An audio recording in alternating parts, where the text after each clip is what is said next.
this section, 5.5, is the double and half angle formulas. We got a lot of formulas going on. We had sum and difference previously, so now double and half angle. Today, for just part 1 here, we're only going to focus on the double angle formulas. So that is what I need to give you first, and I may kind of copy them down over here on the side as you copy them into your notes. Now, just a heads up, these are not on handy dandy. So I don't know when our next test or quiz will be, but whenever it is, these are things that you'll want to put on your cheat sheet. It says sine of 2u equals 2 sine of u cosine of u. U is just some kind of angle. Now, I should also point out the reason these are called double angle formulas is because of this right here. Instead of just u, it's 2u. 2u, that's the double angle. All right. Now, cosine of 2u. I've got one of the formulas up here, cosine squared of u minus sine squared of u. Actually, though, cosine, the double angle for cosine, has a couple more. I'm going to go ahead and put the other 2 up here. We also could use 2 cosine squared of u minus 1, or 1 minus 2 sine squared of u.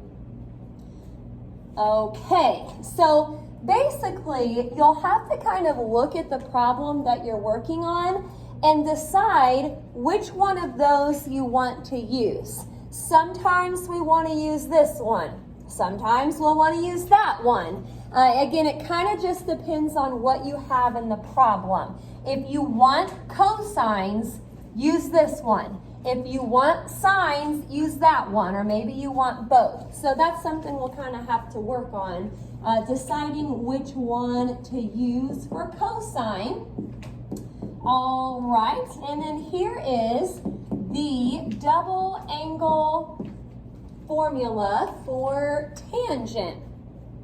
So, tangent of 2u, and this is the only one, it equals 2 tangent of u all over 1 minus tangent squared of u. Okay, so sine and tangent each just have one.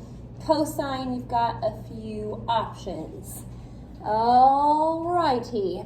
Now, we've got like 2 different sets of problems here. So I'll go ahead and put the directions up for the first few problems. And there's a triangle that goes with it. So you'll want to copy all of that.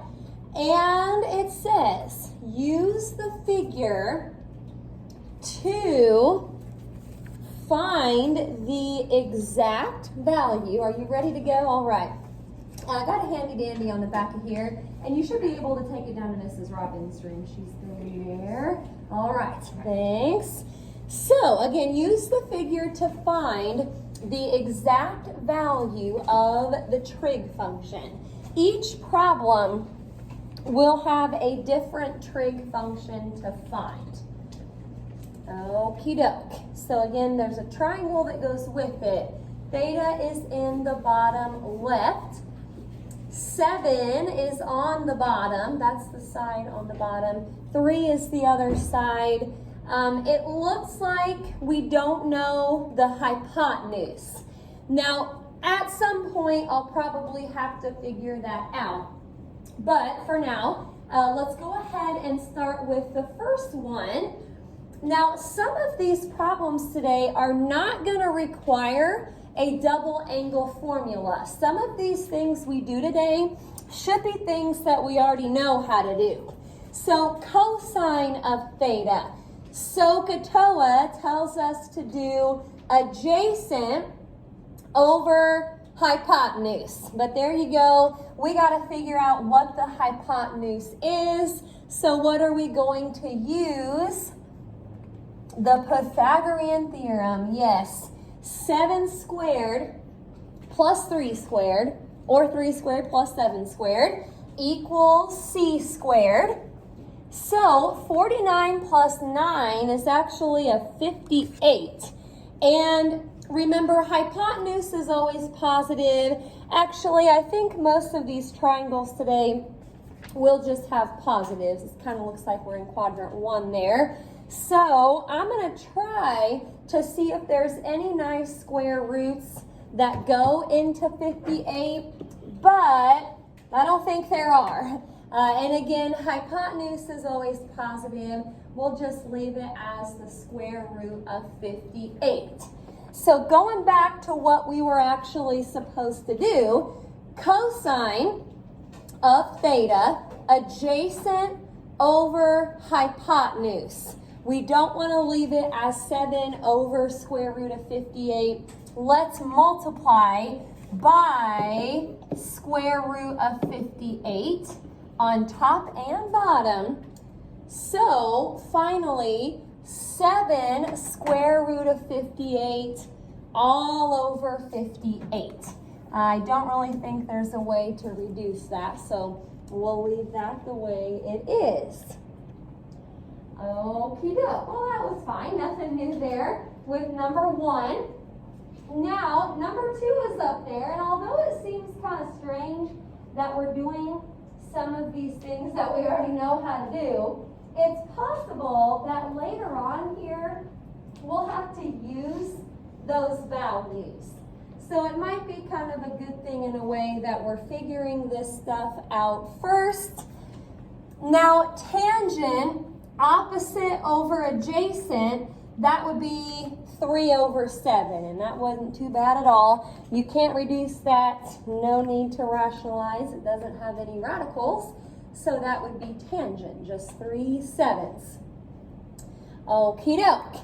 I'm going to keep on rolling here. Same triangle at the top, but something new to find for number 3. We need to find sine of 2 theta. Sine of 2 theta. I see the 2 theta, and that tells me it is a double angle. Now, instead of u here, I'm going to use thetas. But first off, let's just kind of write it out like this. To find sine of 2 theta, we're going to take 2 sine of theta, not u, and then cosine of theta. Okie doke. Now I'm going to show you something that's kind of nice to do for something like this, and you don't have to do it this way, but let's kind of watch up here so I can show you how I would plug these values in.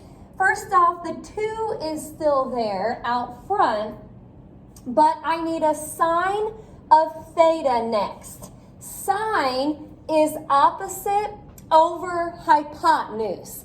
Now, normally I would want to rationalize that. I'm not going to rationalize it for now, and I'll show you why here in just a second. Same with cosine.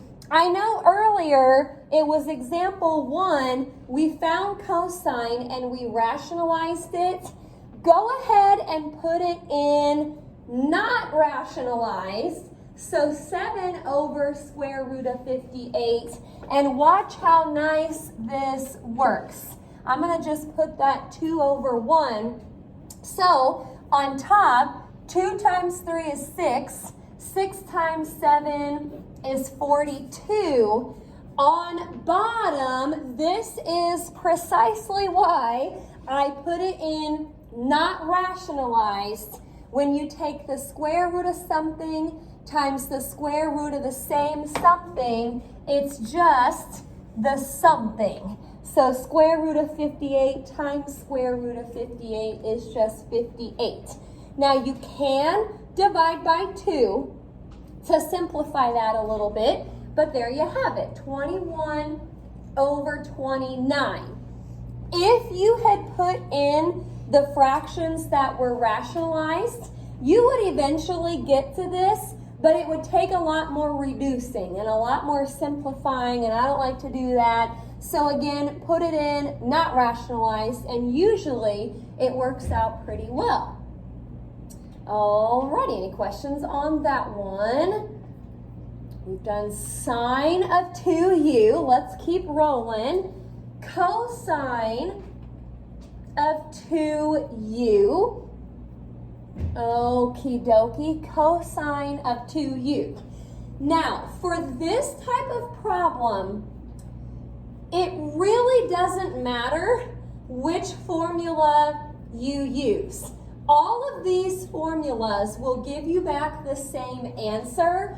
Toward the end of the lesson, we'll run into some problems where you will want to kind of figure out which one works best. But like I said, any of these should be fine. I think I went with the first one, cosine squared of theta minus sine squared of theta. And what you want to remember about this is cosine squared of theta is like taking the entire cosine of theta squared, and then sine squared of theta is like taking the entire sine of theta squared. I like to think about it like that because then I know what the square is actually doing. So let's just put in cosine of theta, and it's up to you, but I'm going to go back to the version that hasn't been rationalized. So 7 over square root of 58, this is cosine of theta, and I'm going to square it, minus sine of theta. Again, I'm going for the version that hasn't been rationalized. So sine of theta, the whole thing squared. Okay, this should work out pretty nice. Squaring a fraction, you're going to square the top and bottom separately. So that would be 49 over, if you square the square root of 58, it should just be 58. The square and the square root drop out. Now over here, square the 3, you get 9. Square the square root of 58, and you'll get 58. So subtract that through 49 minus 9, that would give you 40 over 58. But again, you can reduce that. So final answer here is 20 over 29. Okie dokie, that should be what you get from those other two formulas. They're equivalent, just written differently. I think probably they use the Pythagorean identities somehow to kind of change those up. All right, any questions about those? Got a couple more here, I think, with this triangle. We haven't done tangent of 2 theta yet. So I'm going to show you how this works using this formula, but then I'm going to show you maybe another way that we could have gotten tangent of 2 theta. Let me do this part first though. This is what we have. It's 2 tangent of theta all over 1 minus tangent squared of theta. Now, tangent, we actually found that earlier from number 2. Tangent is 3/7. So this looks kind of silly. Got all kinds of fractions here, but 2 times 3/7, because tangent of theta is 3/7, all over 1 minus tangent squared of theta. That is the same as taking the entire tangent of theta squared. So that's what we're looking like, but we obviously need to make this look better. So thinking of that 2 over 1, for the top part, let me just do one thing at a time here. 2 times 3 would give me a 6. 1 times 7 is 7, so that's looking good, or better, I guess. On bottom, square the 3, you get 9. Square the 7, you get 49. But I probably need to keep working on this a little bit for the bottom. What I'll do is I'll think of this 1 as 49 over 49. That's the same as 1, but I'm doing that so I have common denominators down here. Now I can see that 49 minus 9 is 40.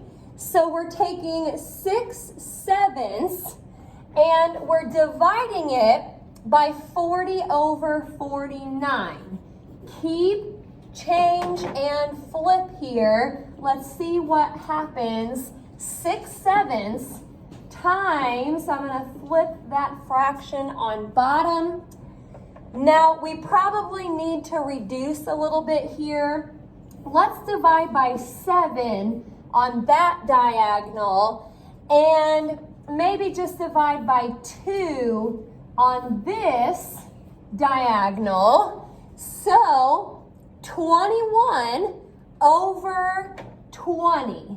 That is finally our answer for tangent of 2 theta. Okie doke. I wanted to show you that first because there will be some times where you have to use this formula. Let me show you another option that may actually be a little bit easier on number 5. Think of your quotient identities. Remember, tangent is sine over cosine.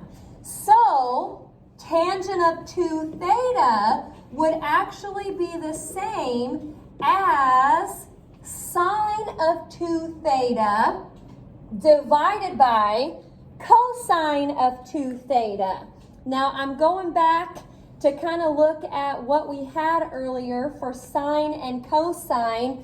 I'm looking at number 3 right now. Sine of 2 theta from number 3 was 21 over 29. Now, cosine of 2 theta, I'm looking at number 4 right now for this part. That was 20 over 29. And looky there, if we keep, change, and flip, that would be 21 over 29 times 29 over 20. I'll be darned, that is 21 over 20. I kind of like this way better, but again, there might be some times where you're working on a problem and you don't know these yet. Maybe they give you tangent before they give you sine and cosine, so it's just good to know how to do it both ways. Okie doke. Any questions on that one?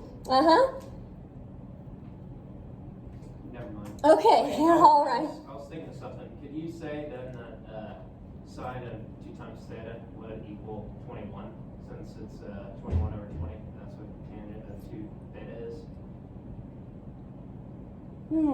So sine of 2 theta is 21, is that what you're saying? No, could you say that? Probably not. Sine of 2 theta has to be 21 over 29. I guess it's just something weird with the trigonometric functions that not allow you to do that. Yeah, yep.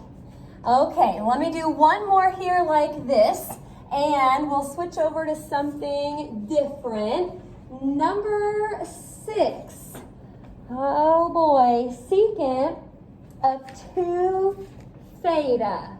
Secant of 2 theta. We don't have a secant of 2 theta formula, but what might be nice here is I'm trying to kind of relate the secant over there to what we have.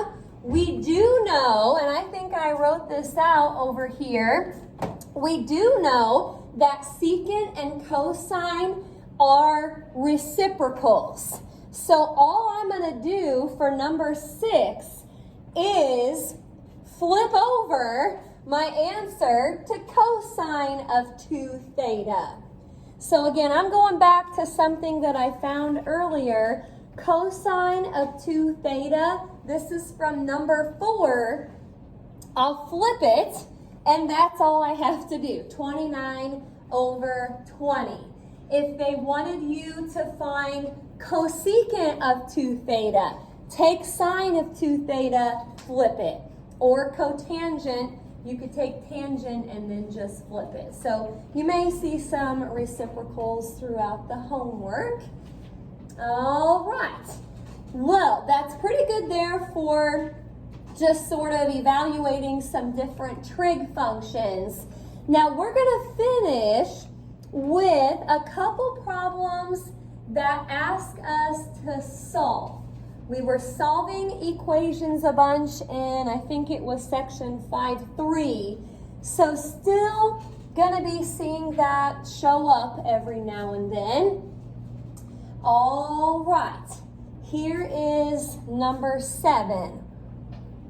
We've got sine of 2x plus 2 cosine of x, and it equals 0.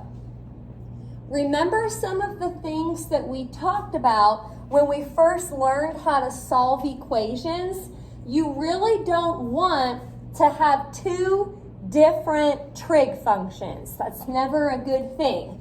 So you kind of have to look at those and see if there's one that you could rewrite.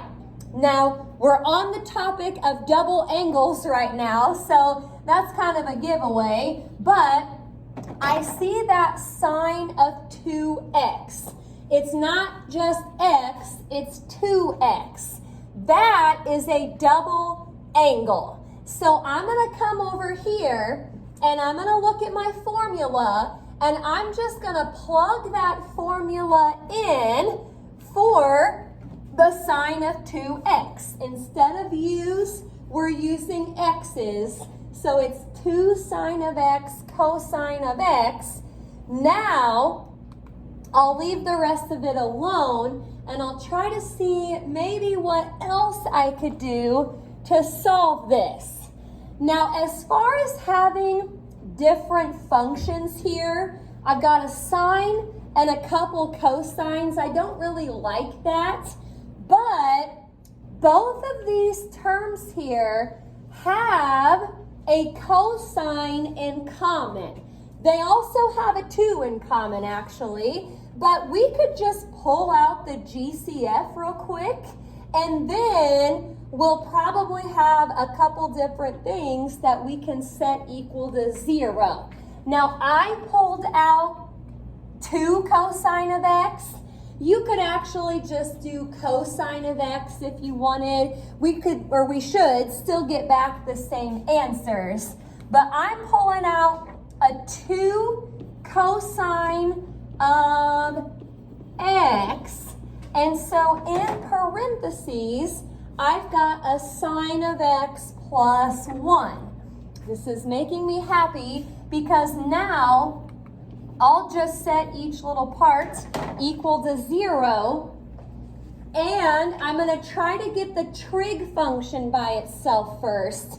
Over here, just divide by 2, and it says cosine of x equals 0. Hello, handy dandy. I'm looking at the table for all of the places where cosine is 0. And it looks like there's a couple of them. I've got a pi over 2 and a 3 pi over 2. Okay, on the other side, subtract 1. So now I'm looking for all the places where sine is -1. And there's just one place. It's 3 pi over 2. You probably don't have to list that one since you already have 3 pi over 2 on the other side. So really there's just a couple solutions. Pi over 2 and 3 pi over 2. All right, double angles. I've got to be on the lookout for those today. Now I'm going to do just one more equation here, and this is a pretty good one. Number 8, cosine of 2x plus cosine of x equals 0. They are both cosine, yes, but this is cosine of 2x. That is cosine of x. You can't really pull out a GCF at this point. So I'm looking at that first little part there, cosine of 2x. We've got 3 options for cosine of 2x. Now, this is where I mentioned earlier, you have to kind of think a little bit as far as which one you want to use. If I used the first formula for cosine of 2u, that would be introducing a sine squared over there. I don't really want to introduce a brand new variable, or not variable, but trig function. This bottom formula is probably also not a good idea because that would introduce another trig function. The second one is looking good because that would be putting in a cosine squared, which is fine because the other term up there is cosine. If the other term up there was sine, I would probably go for the last formula. But we had a cosine, so we wanted to keep it cosines. Now, let's go ahead and kind of rearrange the order a little bit. So I scooted the -1 back, and this is kind of like our yucky factoring that we used to do. I'm going to factor it like this real quick. 2x times x. Signs are different. I don't really know which one's which yet. I don't think I did it right. 1 and 1, but it looks like the minus might need to be with the first part.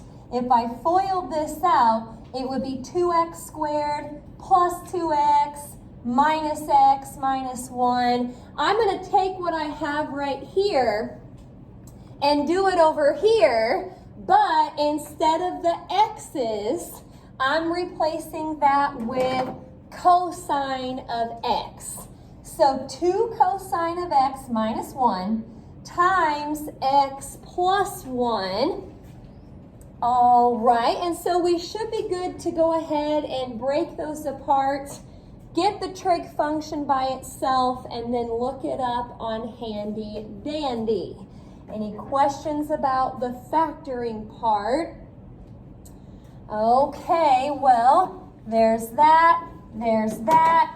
Let's add 1 and divide by 2 for that first part. So I'm looking to see where cosine is 1/2, and it looks like there's a couple places, pi over 3 and 5 pi over 3. On the other side, cosine is -1 in just one place. That would just be pi. So, you know, the triangle problems at the beginning of the lesson, you can use whatever formula you want for the cosine double angle. It's just the equations when you're solving that you'll have to make a good choice. Just one of those would work. Okie dokie. Any questions about number 8? Not too bad. Okay, this is T43 here. I do have your binder stuff that I'll get back to you. But from page 390, we're going to do 9 to 12 And then 14 and 16, not 14 through 16. I said, look out for theta on number 10. They've kind of got the triangle switched around a little bit on number 10. So if you need some help with that one when you get there, let me know. But I think theta is kind of in the top corner instead of the bottom. But wherever it is, that's your starting point. That's where you'll look to do the opposite, adjacent, and all of that.